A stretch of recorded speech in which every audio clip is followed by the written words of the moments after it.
is the Upstate Hoops Podcast. Recorded live in the studios of FingerLakes1.com.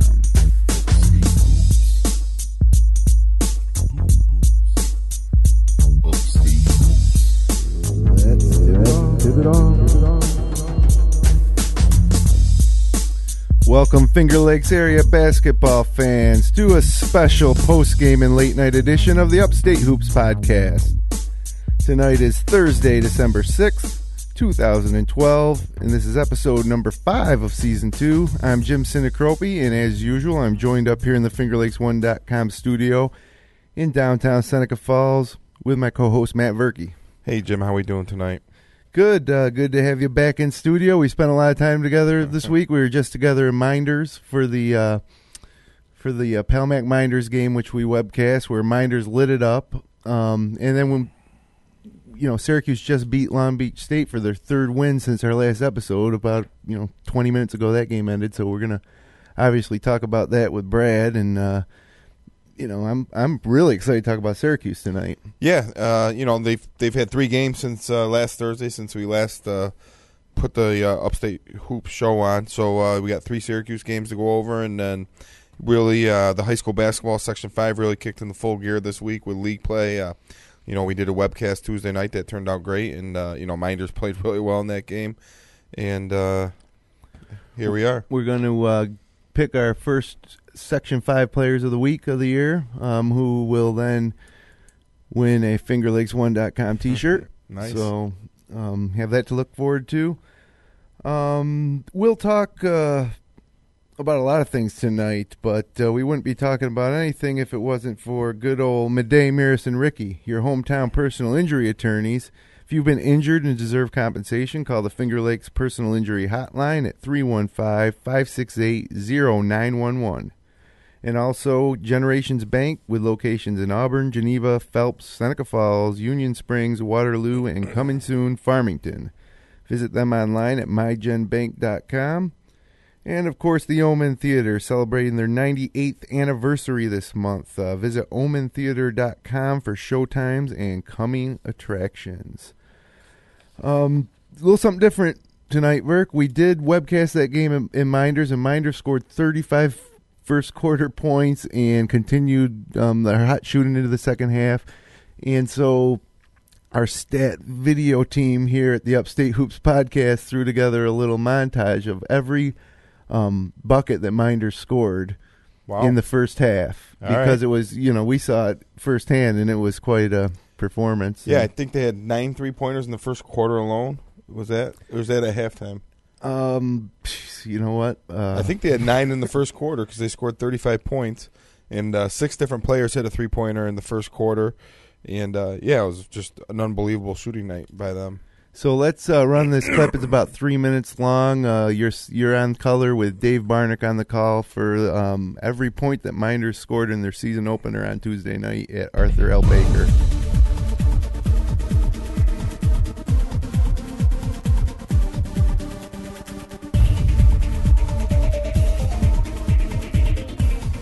Slapped away, still outside, pass will Aqua, bang! Buries the 3. Big shot for Brandon, nice to see him get off to a good start. Here's a steal the other way. I think Mynderse needs to settle down, get it inside, there you go. And Connor with a nice little a la Kevin McHale jump hook. Nice bounce pass, way it up and in. Nice pass from Anderson to Ruddy on the fast break. And looking to run again from South Seneca County. That bomb is good. Inside feed, yes! And the foul. Connor Miller.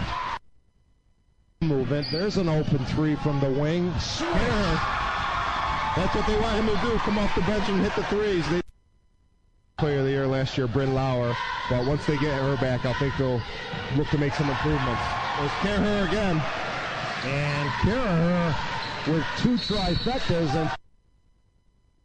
And that's a good shooting, Jim, also. And the one-hander, a la Casey Jones. How many people remember that name? Team alone, you got definitely a bunch of If Anderson hits the three, you got to. And the big guy goes for three. Called it! Ruddy from downtown. Did they call that a three or a two? I don't think Paul Mack can score with them at that rate. That one rims out, but the nice move, up and under move, Tyler Solon. They're not holding for one, and they don't need to. Ricci with a bullseye three. And another three from Mynderse. That's right. So given the start and a three-pointer bullseye by Ricci. And basketball. Yeah, he, free-sport athlete and ball movement. Swish! Ricci, don't lose that number. And Pelmack.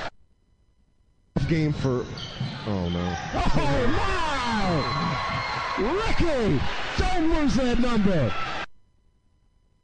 Being attempted by Pelmack. Turnaround jumper, nice move. Big, burly Zach Bishop. Partially deflected. The half ends.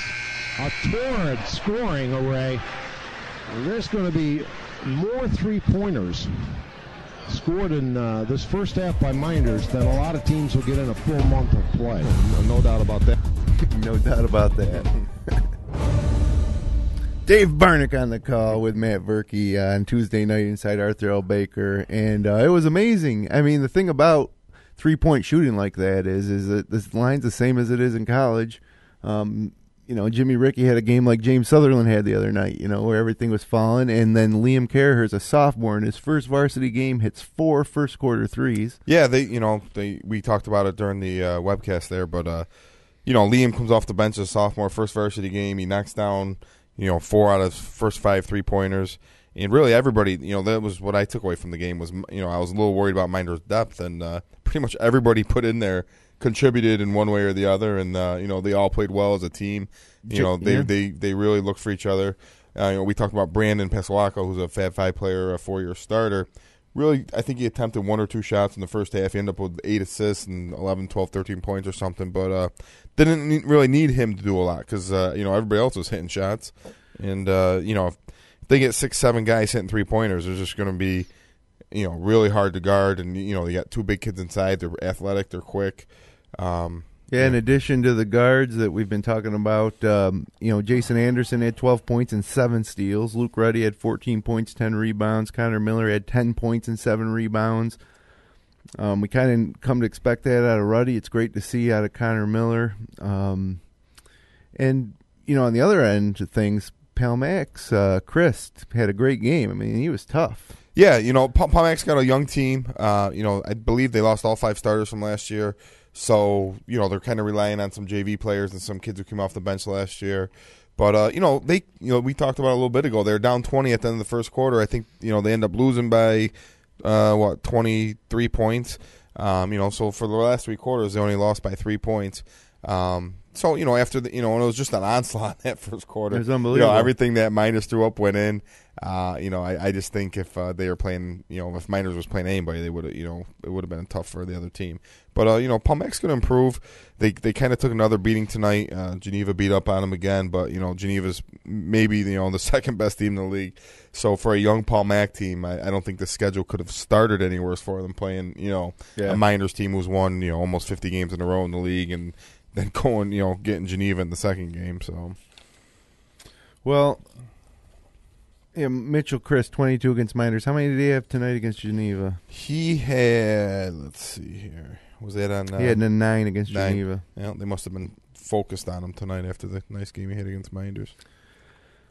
So Tuesday night, we're going to be in Arthur L. Baker again for Geneva and Mynderse, which is going to be a great early season matchup that we're going to be live webcasting on Finger Lakes One Sports. Yeah, that should be a tremendous matchup. These guys have kind of gone back and forth over the last couple of years, and Mynderse obviously has gotten the better of them, with their win streak and their home win streak going.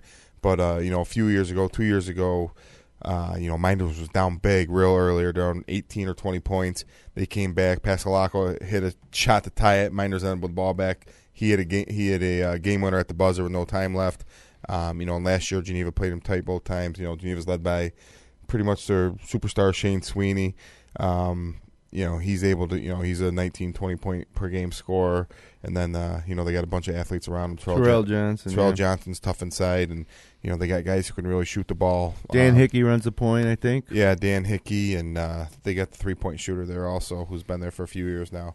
But, I think that's going to be a tremendous game. That, Mynderse is going to be bigger than them, but I think Geneva might have a little bit more quickness. And, I think Sweeney's the X factor there, and who's going to guard him. He could be the best player on the floor type of deal. Yeah. He probably will. But he's a big kid. He's a Division I football player possibly, and he's been around here for 3 or 4 years. He actually hit a game-winning shot as an 8th grader playing for Mid Lakes in the sectional final, and then he transferred over to Geneva. But he's got a lot of experience, and I'm sure Geneva's definitely looking forward to that game. Well, tons of action since we were here last, and starting off on Friday night of last week at the Dundee tournament, where Dundee defeated Prattsburgh in the first round 57-46, led by 15 from John Huber. And also in that tournament, it was Wayland Cohocton over Marcus Whitman 73-53, despite 19 from Merritt Bailey and 16 from Luke Shively.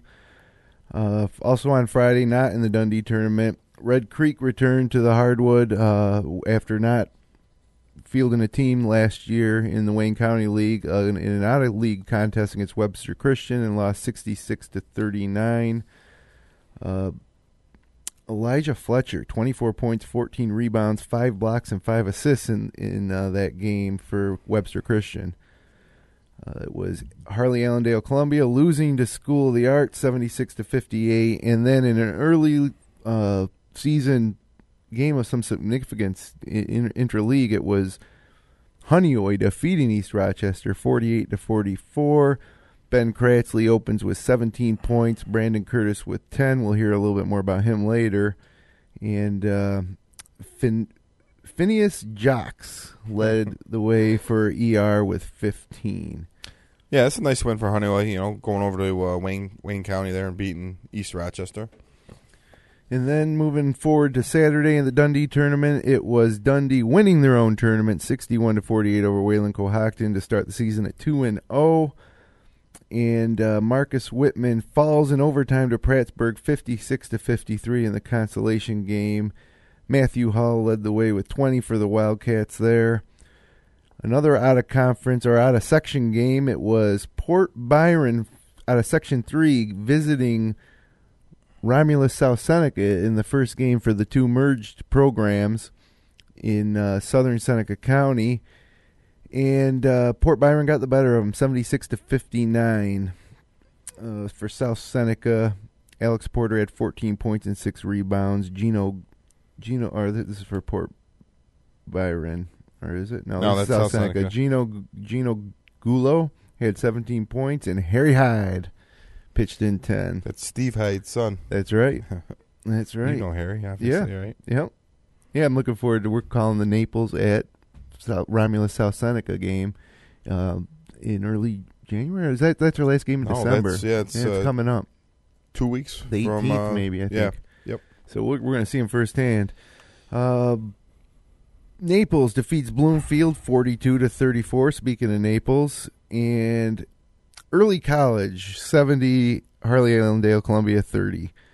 And then East Rochester bounces back with a 54-28 win over Sodus, another team that's returning to action this year. Justin Reho had 19 points for ER, and Phineas Jocks had 14.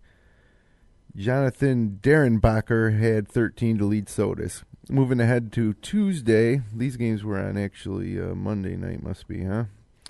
Moving ahead to Tuesday, Geneva all over Marcus Whitman, 91-50. And it was Shane Sweeney with 23, Terrell Johnson with 12, and Dan Hickey with 11 and 6 assists. Also on Tuesday night, Penn Yan defeated Newark 61-51. A little bit of a surprise, Verk. Yeah, I don't know a whole lot about Penn Yan. I haven't seen him play in a couple years. A couple years ago, they gave Mynderse a pretty good game when I was there, but kind of surprising. Newark was kind of supposed to be on the upswing this year. with some returning players and some pretty good athletes over there. I did hear that one of their guys may have been injured or something of that nature, but kind of a shocker, for Penn Yan to beat Newark. Traditionally, Newark's one of the upper tier teams in the Finger Lakes, but we'll see how that plays out throughout the year. But maybe Penn Yan's going to be better than we thought this year. Well, Shane Bloom's a name we might want to remember. He had 22, including 5 3-pointers for the Mustangs there, and they're 1-0. Start the season as a Tuesday night. And then talked to head coach Jeff Panic before his game, before he left before Wayne visited Waterloo on Tuesday night. And we were talking about Wayne, and he was obviously concerned about how good they were. Wayne Eagles going to Waterloo take out a 66-28 win behind 15 from Ben Bobo, and Trey Lamora also had 15. Demetrius Lewis had 13 for the Indians. Yeah, nice win. Minders goes to Wayne tomorrow night. And Wayne's going to be – that's a great game. Unfortunately, it's all the way in Wayne, so I won't be making that trip. But, Wayne, we saw him. We did a webcast last year. Wayne Minders was a great game. Yeah. And, Trey Lamora, Ben Bobo, they're both back. Lamora possibly, with Shane and Brandon Pascalacqua might be the, in the running for the player of the year in the league this year. He's a, multi-talented guard for Wayne. Yes. And, if they had Vegas lines on Finger Lakes League basketball, what would you put the line on that? Minders at Wayne. Minders at Wayne tomorrow night? Yeah. I'll make it a pick. I like it. I like it a pick, and the reason we make it a pick, even though it's at Wayne, is because Minders is riding that league streak. They Sure. seem to be able to win game after game. A credit to Coach Mike Fields. Yeah, and it's still early. We're trying to feel it out a little bit. Might be a good time to make some money if you're a betting man. But it should be a great game. Yeah, for entertainment purposes only. They do not publish lines on high school athletics anywhere. No, definitely not. But it's fun to talk about there. Williamson scores 47. Clyde Savannah scores 81 on Tuesday night. And this is the big story to me. Tom Canale, 31 points and 10 rebounds in his debut for the Golden Eagles after playing for DeSales and leading DeSales to the sectional finals last year. Yeah, it's nice to see he was able to come over to Clyde and obviously fit in well there. 31 points and 10 rebounds. And, Jermaine Bogan's another guy we saw play last year at 18 points and 8 rebounds. I think Clyde's just big. They're athletic, and I think them and Lions are the class of that county this year. And I look for those two to battle it out for the league title. Thomas Stevens had 19 for Williamson in the loss, and it was also Gananda 68, Red Creek 30, moving Red Creek to 0-3 and Gananda to 2-0. Cameron Gray leads the way for the Blue Panthers of Gananda with 18. And moving on to Wednesday night, it was Bloomfield 48, Dundee 36. Alex Flattery had 12 points and 10 rebounds to lead the Bombers, and Dundee dropped their first game of the season after winning their own tournament. They moved to 2-1. Axel Jensen had 15 points in the loss. Red Jacket 70, HAC 60. Cyrus Baker had 15 to lead the Red Jacket Indians, and Mike Giaconia had 10, along with Alex Foltz, who also had 10. Jameer Avery had 23 for HAC. Schoolyard 64, Honeoye 55. So Honeoye drops that out of league match. And Brandon Curtis, 34 points, including 15 in the third quarter. And we usually see a line like that, and you'll see Ben Kratzley. Yeah, I was, I'd ask you if that was the correct name with that. But, I'm not exactly sure, what year he is. And, I saw he had 10 points in the previous game, but obviously had a great night. He had 15 points in the third quarter alone, but it wasn't enough as they still fell by, 9 points to Soda. And then we now move to earlier tonight, where we have the results of the action from that concluded just over an hour ago, including Geneva winning again against the same Palmac team we saw on Tuesday, 71-38. It was 15 points for Sweeney this time. Trevor DeDuro had 11, and Terrell Johnson had 9. Mitchell Chris was held to 9. Trevor Wagger, right? It's Wagger. Yeah, Wagger, I believe. 10 points in the losing effort for Palmac, which you mentioned. Tough start for Palmac. Yeah. You open up with Mynderse, and then you get Geneva. For a young Palmac team, that's just not the way, you maybe get a couple games under your belt before you go play those two top teams in the league. But, I do look for Palmyra to improve throughout the year and really look forward to that.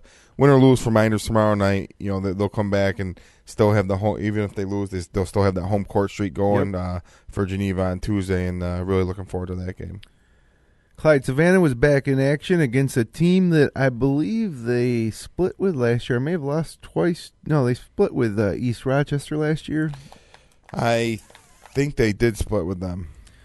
Well, they held them to 20 points tonight, 56-20. Clyde Savannah wins. Canale was back in action, leading the way with 16. Bogans had 11. Patrick Harper, guy who we had in studio on the Upstate Hoops podcast last year, had 12.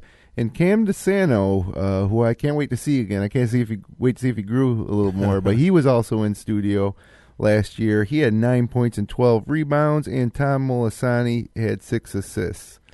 Yeah, I think ER was really hit by graduation last year because they went on, in that Wayne County League. Lions ended up sweeping them, and then ER went on to win sectionals and advance to the states even. And, I know Coach Young was kind of disappointed. A team you swept during the regular season got to advance that far on. But, ER's, they usually rely on their defense and stuff like that. It just doesn't seem like they have the firepower this year to keep up with the upper teams in that league. And Gananda 59, Williamson 52 in overtime earlier tonight. Gananda moves to 3-0. Austin Aloy had 12. Cameron Gray had 16. And for Williamson, it was Tom Stevens with 13 leading the way. Alex Daniels had 12. Overtime in Williamson. Gananda moves to 3-0. And then finally we get to see Lions. Lions opened up tonight with a league game and a 75-29 victory over Sodus, who moves to 0-2. Billy Cromartie had 16 for Sodus. And for Lions, some familiar names. Maurice Wells, 13. Tony Franklin, 12. Devin Veeder had 10. And Alex Mussolino had 11. And then a couple new names. DJ Long with 9 and Damian Scott with 9. And Damian's the kid who tore up the JV league last year. Yep. The coach Zach Young was telling us might make an impact this year. He'll be replacing Derek Fair at the point. And, I think Coach Young expects pretty big things from him this year. So does it's their first year back in a while. So they're obviously going to struggle. They're actually coached by a Lions graduate, somebody who helped out Coach Young at Lions for quite a while, Tim Stone. But, it's a rebuilding year, obviously, for Sodas, trying to get that program back going in the right direction. So that gets us caught up on all the scores of the week. And now for the first time of the year, it's time to announce our Section 5 Players of the Week. And we say Section 5, we can pick a player from all of Section 5. But as you know, on this podcast, we focus on the Finger Lakes East, the Finger Lakes West, and Wayne County. So it's more likely our Section 5 Player of the Week is going to come from that league. But if there is an athlete in all of Section 5 that has an outstanding game that sticks out to us, we can choose that player too. And also this year, the Section 5 Player of the Week wins a FingerLakes1.com t-shirt, but there is a catch. You have to be watching this podcast and send us an email at, what's our email address? UpstateHoops@FingerLakes1.com, I believe. Yeah, okay. And send us an email at UpstateHoops@FingerLakes1.com with your address, and we'll send it on out. So my T-shirt winner this week is Tom Canale in his debut for Clyde, 31 points and 10 rebounds. And, that was a big question, was how he was going to fit in over there. And, I like Clyde already going into this year. And you add a guy like Canale, and then he scores 31 points in the opener. He's my Section 5 Player of the Week. Yeah, that's a good pick. We got to watch Clyde play last year, and we were wondering how it was all going to work out. With you got a bunch of kids back, and then you're adding another all league type player, and so far so good for that experiment. And my Player of the Week, I'm going to go with Jimmy Ricci from Mynderse. really, I probably could have picked any one of like 5 or 6 players from Mynderse. They all played great, but Jimmy kind of led the way there. He really, he started off 6 3-pointers, finished with 20 points, I believe. So my player of the week is Jimmy Ricci from Mynderse. And the big thing I took away from looking at Ricci was small in stature, but he gets his shot off so quick. You would think that they could get out on him, but he. When he decides he's going to shoot, it's gone. Yeah, he's got a pretty quick release. Obviously, like you said, he's not real tall, so he's got to get rid of it quickly before the defense can close out on him. And he actually had another shot where they called him for a travel that was questionable. He could have had maybe 7 or 8 3-pointers, and they had a couple that they took away from him there, kind of.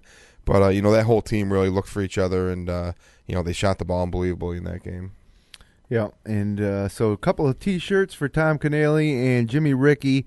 Email us at info at upstatehoops@fingerlakes1.com. Include your mailing address, your T-shirt size. We got small to XXL.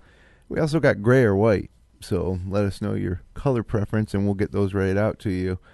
And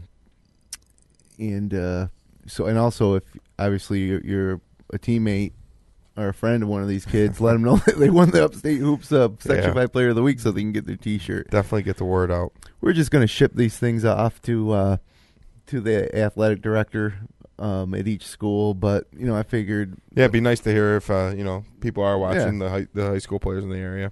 Yep. So congratulations to those two on a great week.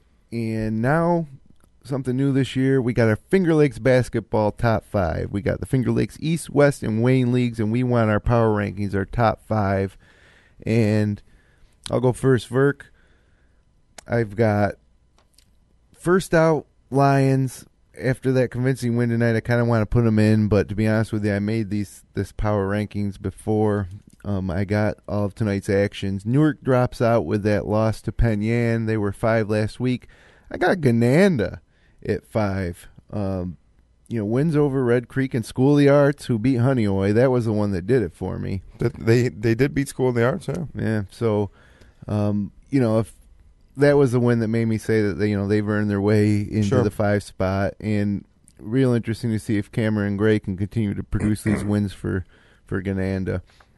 Number 4, I got Clyde Savannah. Last week I said that there were 3 teams at the top that I thought were equal and you could do them, but I'm starting to think that there's 4. I'm starting to think that Clyde Savannah is on par with the top 3 teams in the East, which are number 3, Geneva, number 2 is still Mynderse, but that'll obviously change if they can win tomorrow night in Wayne, who I have Wayne Eagles is number 1 in my power rankings. Yeah, so tomorrow night you have the showdown of your 1 and 2 teams in the the area, huh? Honestly, when I was sitting in the gym watching that Mynderse game, I was thinking, what am I thinking? But you know what? I knew that they were playing tomorrow night, and I really am high on Wayne. I think that Wayne, Mynderse, and Geneva are the class of the Finger Lakes East, obviously, and they're all going to play in the next 5 days. Yeah, yeah, Mynderse, they got Wayne and then Geneva. Yeah, it's just like Palmac had a tough stretch. Yeah, we're going to find out real quick, who's going to be get the early leg up in the league. Mynderse got huge games coming up, obviously, for Wayne and Geneva. They're huge games also. So we're going to find out here real quick who's going to get the early lead in the league race. My power rankings, I'll start with number 5. I got Lions. They're another just traditional powerhouse in Wayne County and in the Class C rankings. They came out and really buried Sodas tonight. But it's tough to tell from that necessarily exactly how good Lions are going to be this year. But nice opening win for them. Then I got Clyde at number 4. Nice to see Canale get off to a good start with them, and they're just like we said earlier, they're big. They got some good guards. They're a veteran team this year, and we expect big things from them. Number 3, I got Wayne. Again, Mynderse Wayne tomorrow night's huge. Number 2, Geneva, and number 1, I'm sticking with Mynderse till somebody beats them. All right, sounds good, Verk. Now it's time to take a little break and transition it over to a recap of the 3 Syracuse wins, including the game that just concluded over an hour ago. Tonight, We'll get Brad Conner on the line when we come back. You're watching the Upstate Hoops podcast on FingerLakes1.tv. Attention Finger Lakes residents, have you been injured and deserve compensation? Call Mynderse and Ricci, your hometown personal injury attorneys. Your case deserves personal attention. At Mynderse and Ricci, they know you by name, not just a number on a folder. Call the Finger Lakes Personal Injury Hotline at 315-568-0911. That's 315-568-0911. Mynderse and Ricci, your hometown personal injury attorneys. The most valuable things are always passed down from generation to generation. It's true for your family, and it's true for our bank. For more than 140 years at Generations Bank, we've greeted you by name, planned with you for the future, and stood by you when you needed a hand. It's what we do, and what we'll continue to do for generations into the future. We might look different now, but in the important ways, we're exactly like we've always been. Stop in your local branch or go to mygenbank.com.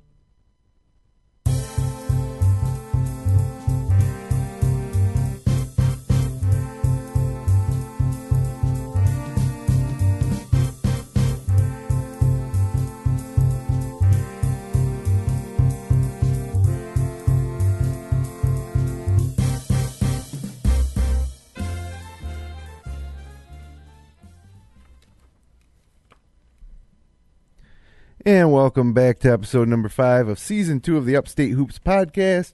As our regular viewers and listeners know, we spend the first half talking about local high school basketball, and then we delve into the world of Syracuse and college basketball. Tonight will be real Syracuse heavy because we have so much to talk about.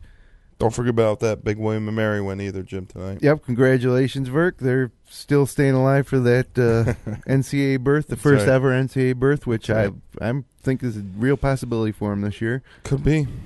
So I won't waste any more time. I'd like to welcome in from Cincinnati, Ohio via telephone. He's staying up late tonight, our resident college basketball guru, Brad Conner. Welcome back, Brad. Good evening, fellas. And I trust that the audio quality of tonight's connection is crystal clear. Impeccable. Never been better. Yeah, I will take the blame for the last 2 weeks. It was an oversight on my part. So we just got done watching Syracuse beat Long Beach State. We saw Syracuse match up against East Michigan, and we saw Syracuse go on the road and face Arkansas. It was great to see them beat Arkansas 91-82 in a game that was their first real challenge against a decent team in a hostile environment, and really it was more than a 9-point win. They were up more than that most of the game, and always seemed to have control of the game. And then against Eastern Michigan, I loved watching that game because what that was Rob Murphy, who's running Boeheim's philosophy in the 2-3 zone with Deshaunte Riley in the middle, trying to game plan against a team like Syracuse with so much talent that he knows real intimately. So it was fun to see what Murphy did there.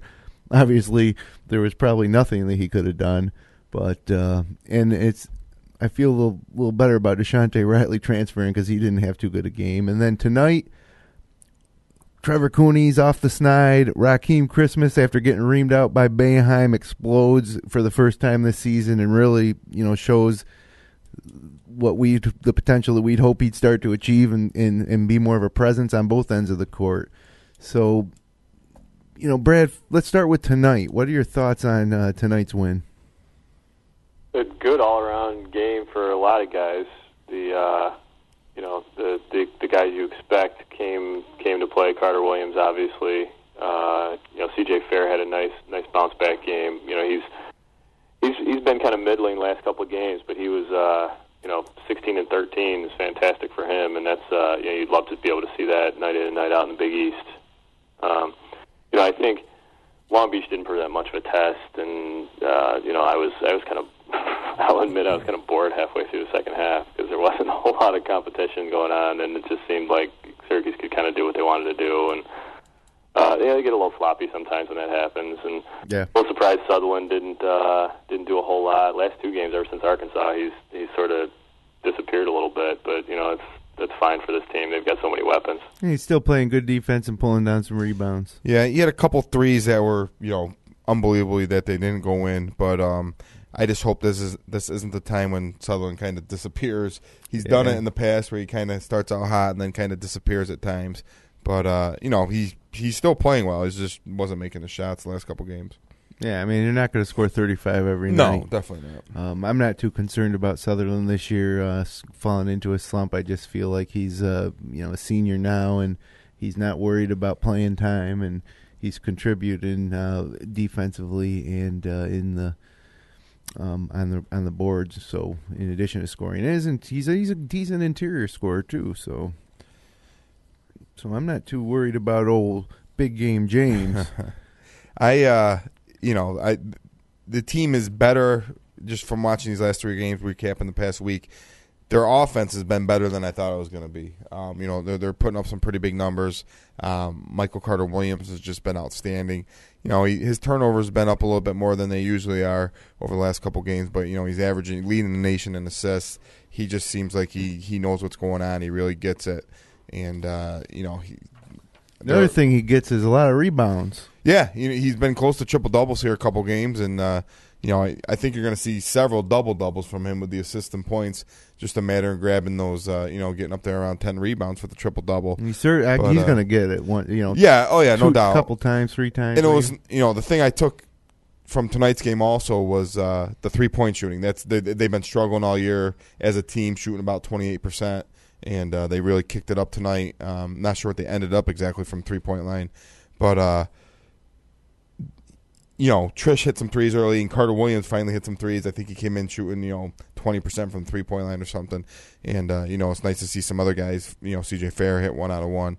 So, nice to see them making some shots from the 3-point line. So you guys with me? I worry about a little bit with this team, and they've had a tendency to do this in the past, is kind of fall in love with the 3 and not try and pound it inside. And the guys inside are young, and so that may be the reason why they're a little bit more perimeter oriented. But they had 28 3-point attempts tonight. I think it was 25 against Eastern Michigan, 24 against Arkansas. And if they're falling, that's fine. But I think sometimes they kind of force a 3 when they could have a little more patience and bound it inside a little bit more. And to that point, Jeremy Grant tonight had an open lane. He decided he was going to shoot the open 3 instead. He missed it, and Boeheim told him take it to the basket. You could see him. He was having his way inside. He could do anything he wanted. Jeremy Grant is a nice surprise, right, fellas?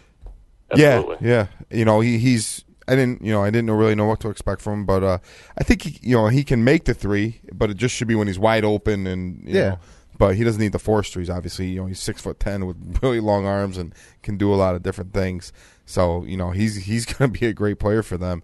And, it's also nice to see Cooney come along here the last couple of games and knock down some threes. He's had a couple dunks, which, really showing us his athleticism. And the defense has always been good. Yeah, he hustles. He gets his hands on a lot of passes. So it's nice to see we were talking earlier comparing this year's team and last year's team. I think this year's team might be more talented, throughout, 1 through 8. Maybe. I believe that. And I also this is what we were talking about, Brad, before we got on the air, just to get you up to speed, is this team's better than last year's team. And so I'll take me some MCW over Scoop.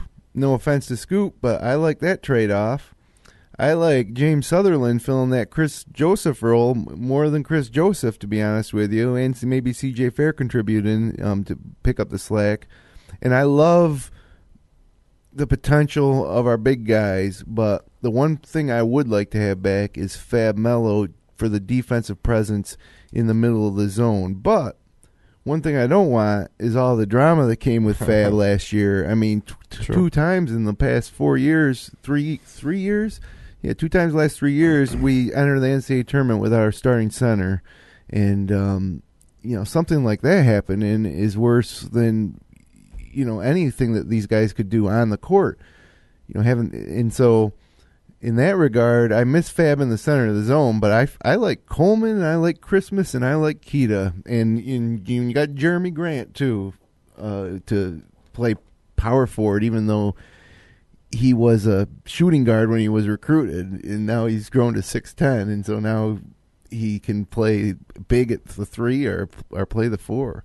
So one thing I like about the defense this year, this was a concern I had going in, which I I felt pretty good about so far is with Fab, he was great at blocking shots and taking charges, but I think a lot of times that exposed the defense to a lack of rebounding.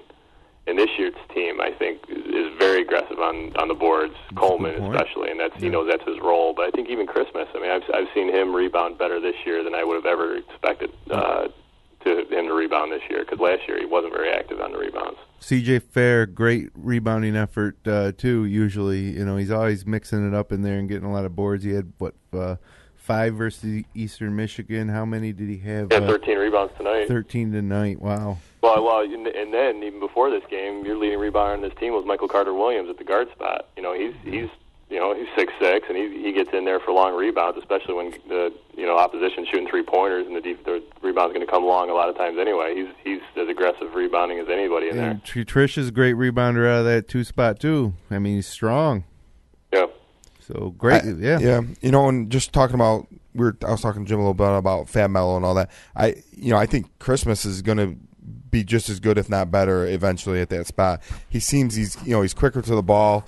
I think he's more athletic than Fab Melo was. He's not the shot blocker Fab was, but tonight he really finished well. He's got a nice touch. I think he's going to be he'll be a draft pick when he comes out, and he's been playing really well lately, I think.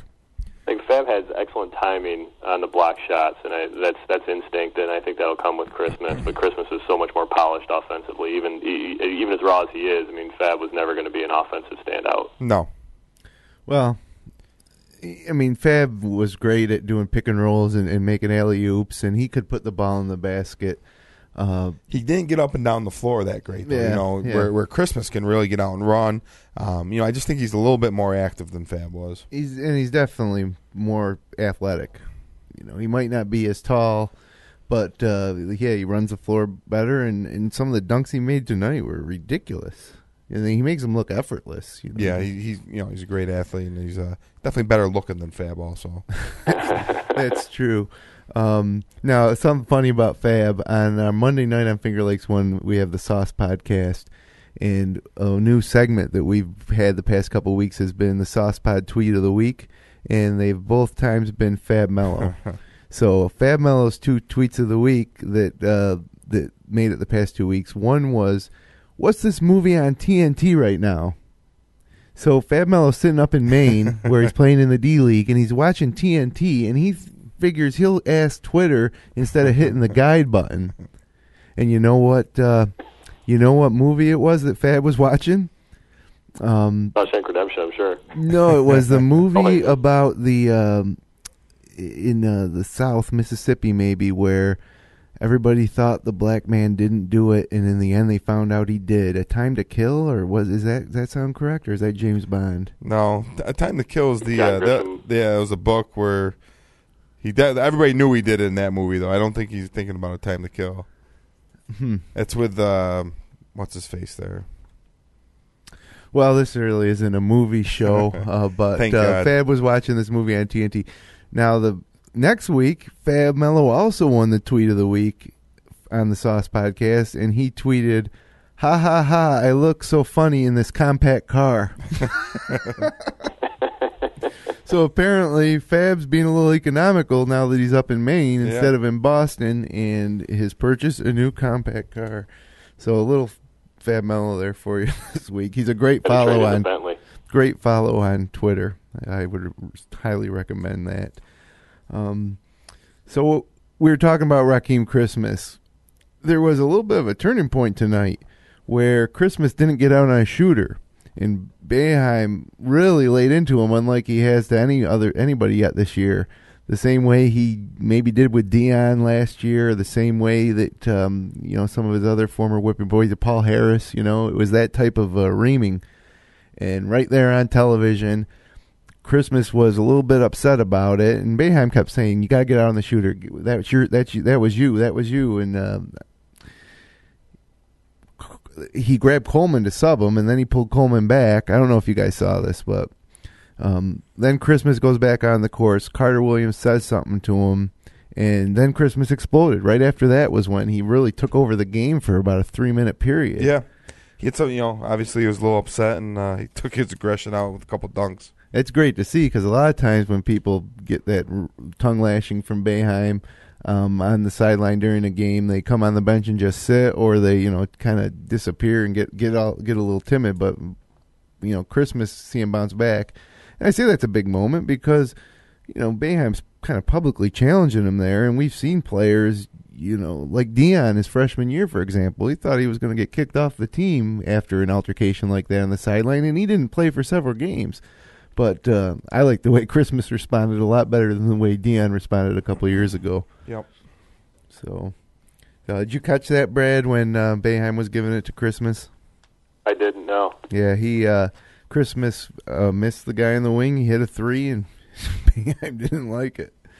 So Syracuse has Monmouth next on Saturday, the 8th at 7 o'clock, 2 days from now. Not long to wait for that one.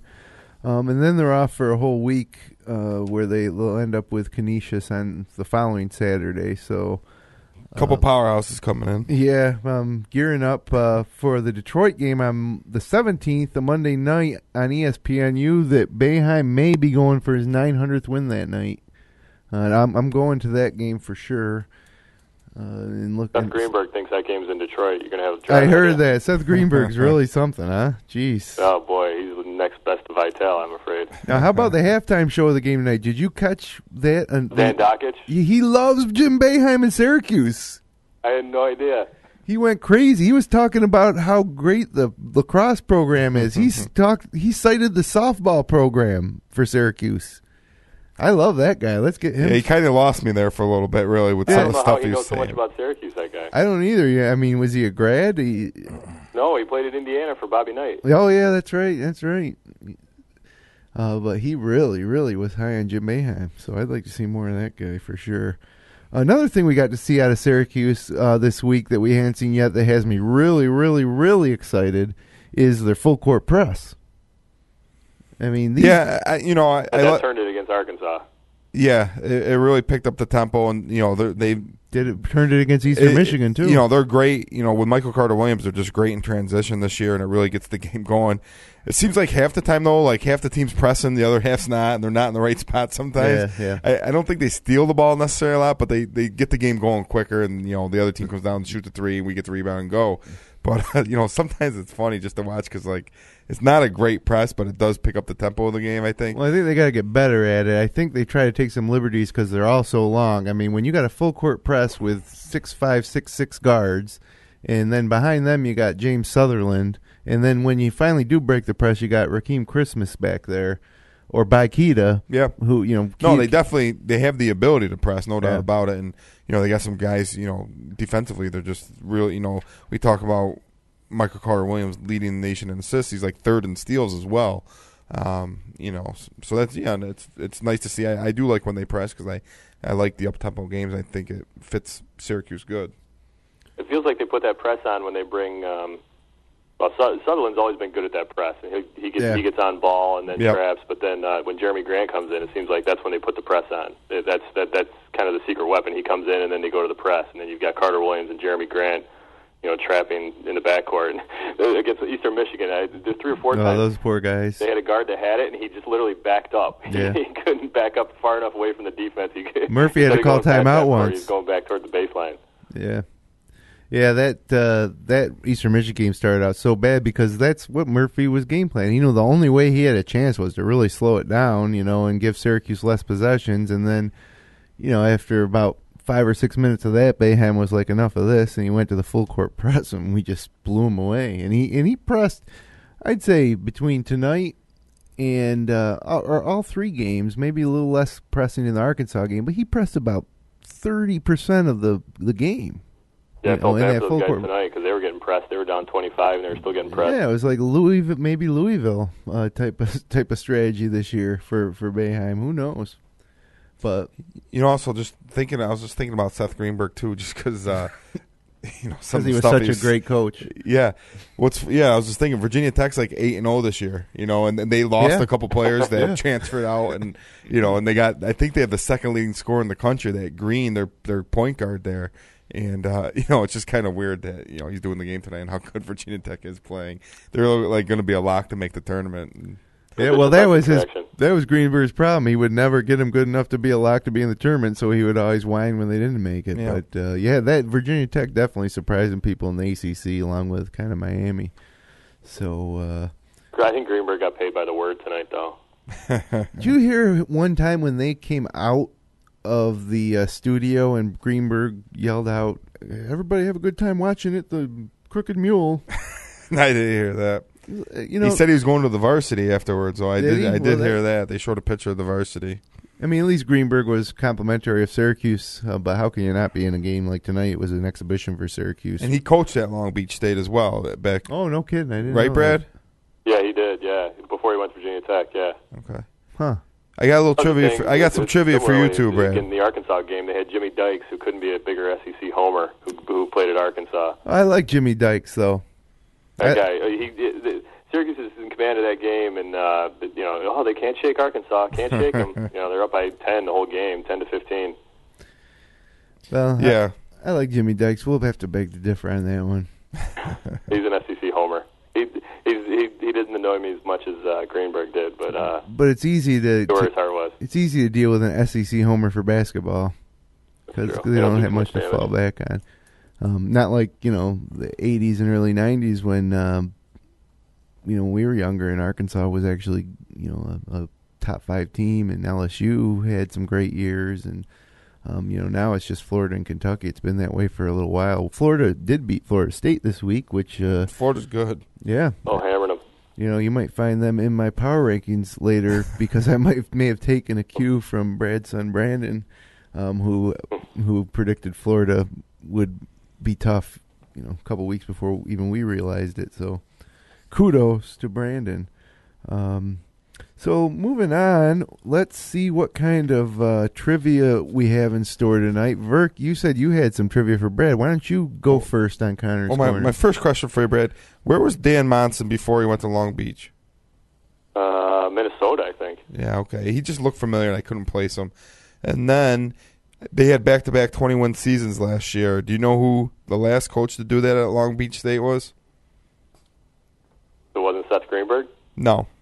I don't know. Long Beach. The hell is the coach at Long Beach? And I hope my trivia is right on this one. I can't think of any Long Beach State coaches. Not Jim Herrick. I believe it was Jerry Tarkanian. Oh, no kidding. Going way back? He was never at Long Beach? Oh, you know what? He was at Long Beach before UNLV. I think it was 71, 72, then 72, 73. Yeah, that's good trivia right there. I read that, and I thought I had it right. I was reading up on the game tonight, and I saw that. That's right, because he was at Fresno after at UNLV, but yeah, he was at Long Beach before that. You're absolutely right. And I never knew he was at Long Beach. Yeah. I mean, obviously, I wasn't even born then. That was so long ago. I mean, none of us were paying attention. But obviously, he went from there to UNLV, apparently, and, Yeah. I don't think in 1971 that anybody in America even knew that Long Beach State had a basketball program. It just goes to show you how much things have changed. Because of the popularity of the NCAA tournament, because of ESPN's 4 networks that they have games on. The other thing about Long Beach, did you see their schedule? They've played USC, North Carolina, Arizona, Fresno State, Syracuse.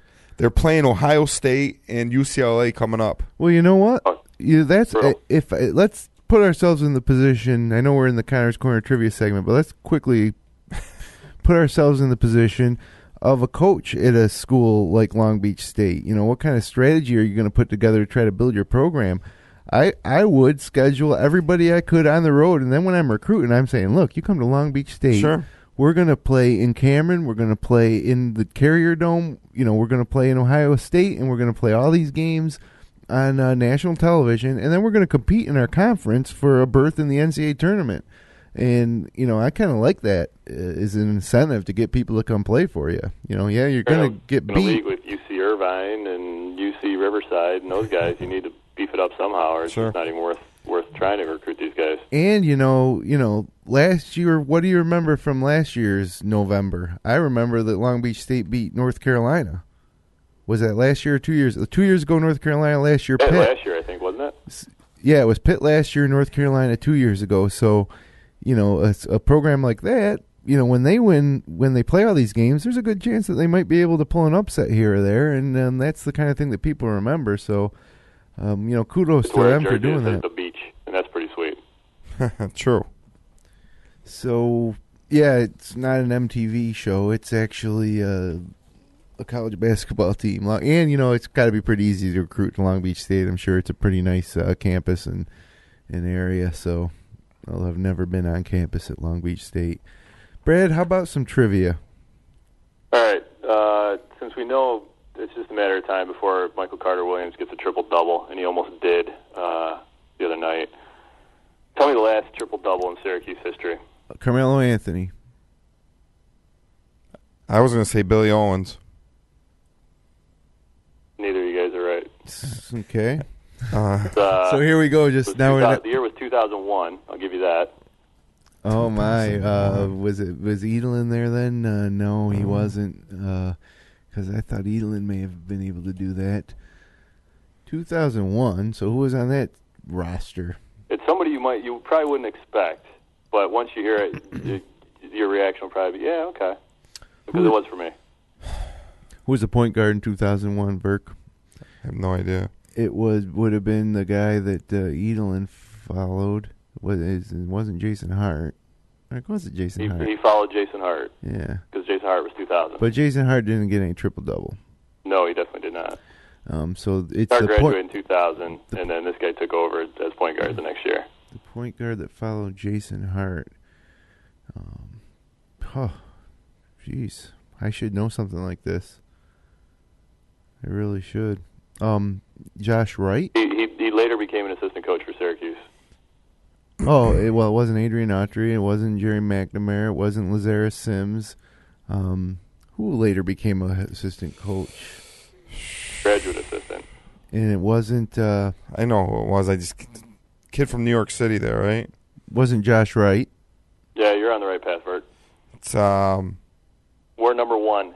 Yeah, I can see him. I just can't place him. We're number one. How can I still not know this? Oh.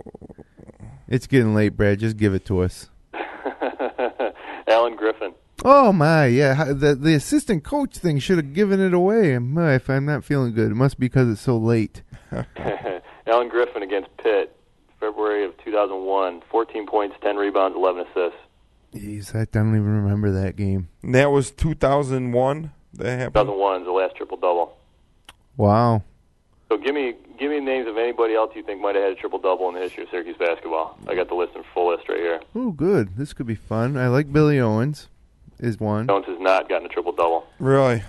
Nor has Carmelo Anthony, obviously. Derek Coleman? Derek Coleman does have a triple-double against the mighty CW Post.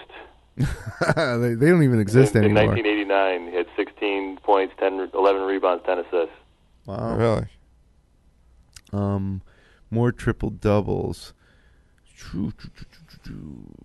This guy like Louis Orr could be a triple-double guy. Louis Orr? Louis Orr is not. Leo Routens? Leo Routens has multiple triple-doubles. Leo had 3. Is that the most in Syracuse history? They were never big, though. The last time he did it twice in 1983, 13, 11, 13, 12, 13, 10. He only played at Syracuse he did it once in 82. He had 12, 13, 10 in the NIT in 82. A tournament that Syracuse went to the finals and lost to Tulsa or Tulane? Tulsa. Tulsa. Yeah. Did that against St. Peter's. And then the other 2 were in Big East games. There's one other that happened. And he only played there 2 years. That you guys haven't guessed yet. Paul Harris had a triple-double at some point. He did not. He or probably Johnny should have in the 6 overtime game. That's what I'm thinking about, is that 6 overtime game. Surprising, nobody had the triple-double in the 6 overtime game. Johnny Flynn came close to a triple-double a couple times, but I don't think he ever got one. Sherman Douglas. 1996. No. Oh, 96. Sims. Zara Sims, right, at St. John's. 17 points, 11 rebounds, 10 assists. Attaboy. Another guy that Lazarus. had 3 triple-doubles in the history of Syracuse basketball. So you say there's one more guy? Yeah, go back beyond Leo Routens. And he had 3. Dave Bing would be an obvious choice, right? Into it. Dave Bing? Dave Bing. Yeah. Good. Had 3, 25, 10, 11, 21, 14, 10, 20, 15, 11. He was the only guy to have a triple-double and have 20-plus points as part of that triple-double. Well, I think you might see old Michael Carter-Williams match old Dave Bing this year in his 20-point, 11 rebound, 14 assist game. Yeah, I mean, triple-doubles are rare in college basketball. You don't see them a lot, obviously. And, Carter-Williams, I think he missed it by 1 rebound the one game. I know he was real close. But, I look for him to have, multiple triple-doubles. In these games, he's coming close, and he's not playing the full games. He's playing, 27, 28 minutes. You give him, 34, 35 minutes. I think he's going to do it, at least once or twice this year. Well, good trivia there, Brad. Absolutely. Any more trivia, or is that going to be it for tonight? Well, the thing with Carter Williams, I found when I'm watching him, I'm in my head counting his assists. For whatever reason, I love watching him. He's counting them too, I think. Well, and so then I started thinking about, okay, where could he potentially stand on the assist list? And right now,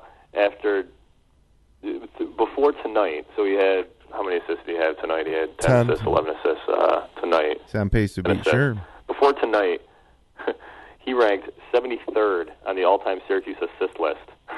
Wow. Based on playing part-time last year and then 6 games at 9.5 assists a game this year. And if he keeps the pace at 9.5 assists a game this season, which he's now ahead of that pace after tonight, he'll be 13th all-time in assists at the end of the season, Syracuse history. Wow. Well, I'm not surprised. Like you said, you count his assists in your head. I think Williams does, too. I think he consciously tries to get assists, not just for the glory of getting the assists, but that's his mindset, is to find people in position to score. Yeah, that's what he does best. It's not just distributing the ball, but it's distributing it at the right time to the right guy in the right spot. Right. Yeah. What's the record for Syracuse assists in a game, Brad? In a game, I was 22, Sherman Douglas. Yeah. Yep. Yeah. Well, the reason I got flustered there, I'm looking at the leaders all-time and career assists. So here's something. Even if Carter Williams has, say, 10 assists a game throughout the course of this year, and he'd be 13th all-time, he will not be the highest assist man in the first 2 seasons of his career. Pearl? Or I'm sorry, he will not be. So let's say he goes pro after this season. He will not be the highest assist man in a 2-year career. Oh, you mean for a guy who only stayed 2 years, he won't be the highest? 2 years, yeah. Johnny Flynn. Johnny Flynn. Yeah. Right. Because he obviously played as a freshman. 6 assists a game through his 2 years. Right. Which was the 3rd highest assist per game in Syracuse history. First being Sherman.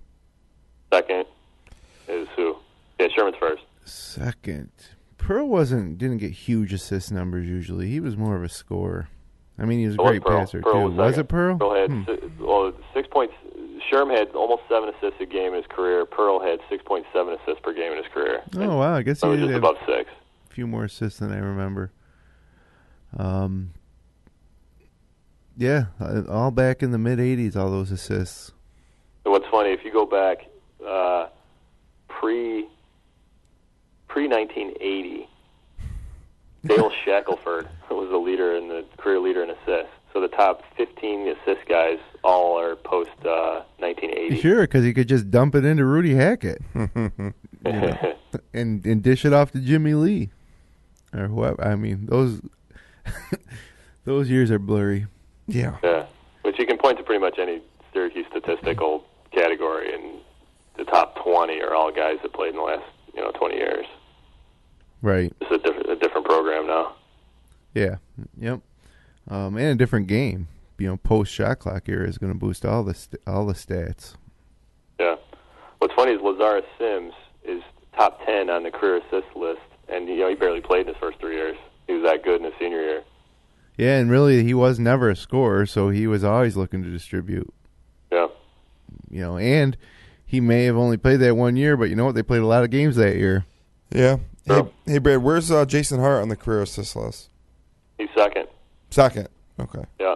One of the most underrated point guards, I think, in Syracuse history is Jason Hart. I was never a huge fan or had so much confidence, but he was a great defender. As you mentioned, he's ranked up there on the assist list, and he had a decent career in the NBA. Yeah. 4-year starter, I think, at Syracuse. I mean, close to it. Yeah. He just, he wasn't spectacular, but he played great defense, and he's more of a man-to-man defender, really. So I'm not sure if that exactly stood out. But yeah, he kicked around the NBA for a number of years, and obviously had a pretty solid career as a backup point guard. Yeah, I think only recently he's been out of the league, maybe the last 2 years. Yeah. Well, guys, it is and good. One, part two. Jerry McNamara is third on the assist list, surprisingly. Yeah. Well, that's from playing a lot of minutes for all 4 years and really being the team leader for these last 2 years. Yeah, but he's dishing to Nichols and Roberts and I know, man. Watkins and McCroskey in the last year. I think, at those schools, if you stay 4 years and you start all 4 years, you're going to be really high in a lot of different categories. If you're a guard, center, or whatever, whether it's rebounding, assists, if you get to play full 4 years, you're gonna be there just because a lot of guys don't get to do that, obviously, and a lot of the better guys now leave early, and a lot of guys at Syracuse come on later in their careers. And that rule does hold true in most cases, except not in the case of Craig Forth, who was a 4-year starter, I believe. And he probably doesn't rank very high in any category. Maybe rebounds. 73rd on the all-time assist list. In fact, well, you didn't think he was going to be up there for assists. Before tonight was tied with Craig Forth on the all-time assist list at Syracuse University. Actually, that's pretty funny that you mentioned that because that proves your point. If Craig Forth is 73rd on Syracuse's all-time assist list, I mean, they've been playing basketball at Syracuse for how many years, and Craig Forth is 73rd on all-time assists? Yeah. He's a great passer, Something funny. Jim Boeheim ranks 80th on the all-time assist list at Syracuse University. Craig Forth ahead of him. Of course, back when Boeheim played, he didn't play when he's a freshman. They only played 3 years. So, wow, Craig Forth continues to surprise Orange fans, even 15 years after. Or no, it hasn't been that long. 8 years after he's left Syracuse. So moving on. Obviously, it's getting late. We can't go into the whole world of college basketball like we do most weeks. But any impressions on this week in the cross-the-country college basketball, Brad? The Big East dominated the SEC in the challenge. It wasn't even really a challenge for the last Syracuse participation in the Big East SEC challenge. It was a joke. Yeah, it was kind of, but come to expect that. And, it's another time that the Big East, just kick butt, but it's not going to save them. Unfortunately, the league is going to change drastically after this year. How about you, Burke, with impressions? Yeah, I like what Brad said. You got Notre Dame routing Kentucky. I think that even happened before our last show, but college basketball in general. Every night you look at it and you see, one of the BCS conferences losing to non-B. I just think there's a lot of parity this year, just kind of like the other years. But it seems like, I think the better half of the teams in the lower conferences are better than the lower teams in the big conferences. You know what I'm saying? Like yes. Like a Villanova stinks, where maybe a St. Joe's or something would is better than now. I don't really think it matters what conference you're playing anymore as much as it used to. You don't see that domination where back in the 80s, early 90s, if you were the ninth place team in the Big East, you still didn't lose to a Harvard or so, speaking right. of, but I saw Harvard blew out BC. I don't know if you caught that score by like 20. Bryant, Harvard, everybody piling on BC. So, just to pile on BC a little bit more, I just take away that BC really sucks again this year. And I'll tell you, the fact that Kentucky has dropped out of the top 25 is really kind of a seismic shift atop the world of college basketball. Not saying that Kentucky can't come back and make the NCAA tournament and make a run and maybe win the title with that young talent developing. We don't know, but we don't have to sit through, and potential recruits don't have to sit through a whole season of Kentucky. And once the SEC season starts, if Kentucky's unranked, you're not going to hear hardly anything about Kentucky. Because they're not going to be playing in big games. Usually a big SEC game involves Kentucky. But when it involves Ole Miss against an unranked Kentucky, that's not a story that really gets up on the top of Sports Center. So, you know, and now Kentucky's put themselves in a position where if they lose another game or two in November and December before the SEC season even starts, they're going to have to win their conference tournament, or you know, or run the table in their conference to be feeling secure about an automatic bid to the tournament. So, and that makes me happy because I don't like John Calipari, and I don't like his style of recruiting the ones and dones. I just I don't blame him for doing it, but I've always thought that it was a flawed system to the point where you'll have success every now and then, but you're not going to be good year in and year out if you go after the top one and dones in the country and try to bring together a new team every year chemistry wise. So I'm happy to see Kentucky lose. Yeah, I think it's probably maybe a blessing that Syracuse didn't get Nerlens Noel. I'm not sure how he would have fit in this team right now. Not that they wouldn't have benefited from his talent, but it would have just been a difficult fit given what we've got already. It would have been at the expense of Rakeem Christmas. It would have been at the expense of the development of Coleman, who we didn't talk about DeJuan Coleman at all tonight, but he's getting better.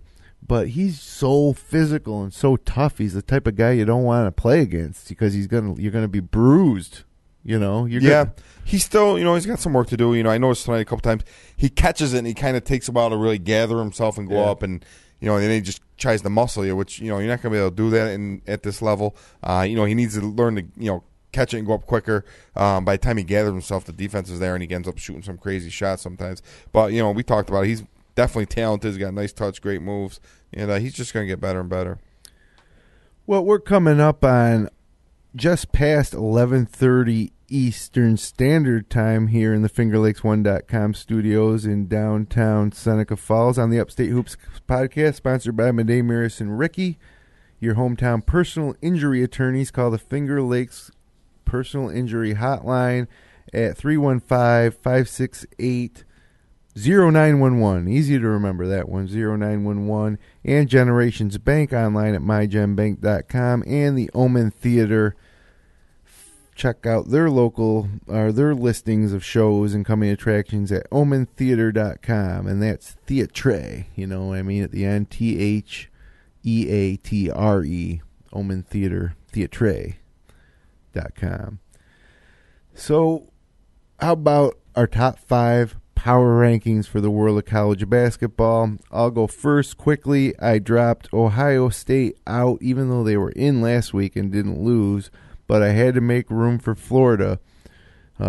Props to Brandon Connor, third grader, who advised us a couple weeks ago on this very podcast that Florida was going to be a top 5 team. So I got Michigan 5, Florida 2, Duke 3, Indiana 2, best team in the country, best defense in the country, most exciting team in the country, Syracuse number 1. Verk, how about you?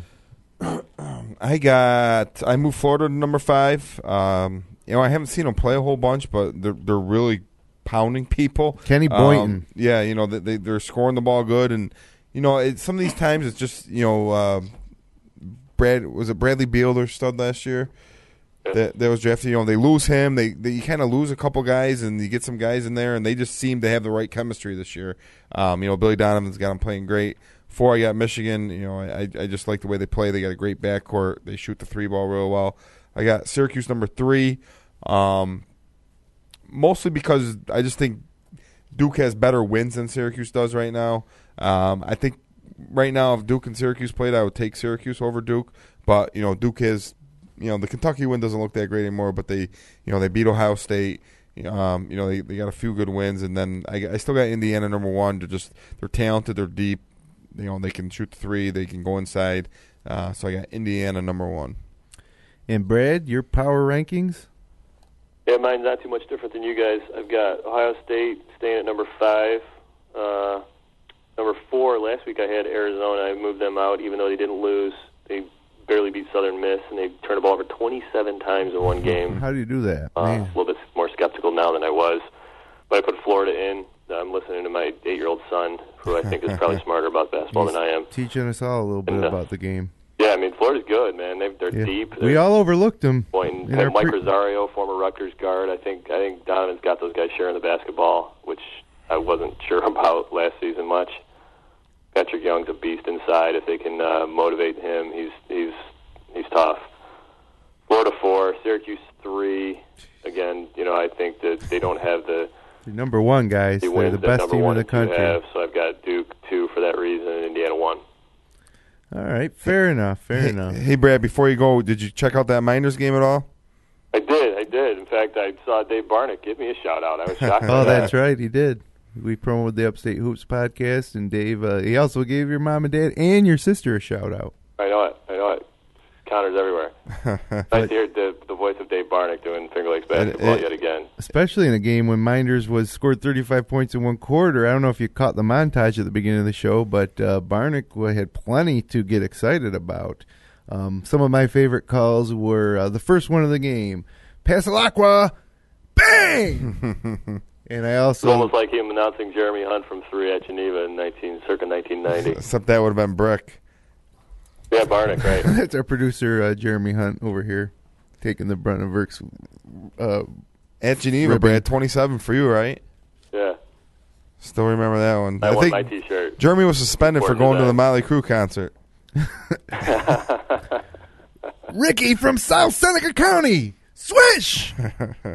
I loved it. Ricky, don't lose that number. So he'll be calling. Look at the week ahead real quick. Since we're talking about the webcast, tomorrow night, FingerLakes1.com Sports will be in Waterloo for the Newark girls at Waterloo. That's always one of the premier matchups in girls basketball in the Finger Lakes over the past couple of years. We're going to be there. Dave Barnick and Kevin Korzaneski on the call. So that should be fun to listen in on Barnick and Corsi tomorrow night at 7:30. And then Tuesday, we mentioned it earlier, Geneva at Minders. Brendan Harrington and Matt Verkey on the call of the game of the year early on in the Finger Lakes East. And so we'll be back in Arthur L. Baker on Tuesday night. Other games to look forward to in Section 5 this week. Minders at Wayne tomorrow night. Honeoye at Dundee on Friday night. Canandaigua's playing at the Spencerport tournament. Victor's hosting their own tournament. Geneva is actually playing at Bishop Timmons. They're a Class B team out of, what's MML? I have no idea. They have that game before they come to Minders on Tuesday. Obviously not a league game. Pal Max at Penn Yan on Tuesday night. We're going to learn a little bit about Penn Yan and Pal Mac, I think, in that game. Newark at Canandaigua is an interesting game on Wednesday night. And then Lions at East Rochester. Clyde really handed it to ER on ER's court. So now Lions gets to go to East Rochester. And, it's looking early on, if Lions can do to ER what Clyde did, that it's a 2-team, maybe 3-team with Gananda race for the Wayne County, as it has been for the past couple of years, but it's been ER, Lions, and Clyde, and now it looks like it might be Lions, Clyde, and possibly Gananda. So tons of action this week that we'll be recapping next Thursday night, including Syracuse, who plays Saturday, hosting Monmouth at 7 o'clock. Any parting shots, fellas, before we call it a night? No, I'm ready for bed. It's late. How about you, Brad? Thanks for staying up. Enough. Thanks for staying up, Brad. All right, everybody. Thanks again for joining us on this special late-night edition of the Upstate Hoops podcast. For Brad Connor, our producer Jeremy Hunt, and my partner Matt Verkey, I'm Jim Sinacropi. Have a great week, and we'll see you back next Thursday night at our normal 9 o'clock start time. Good night.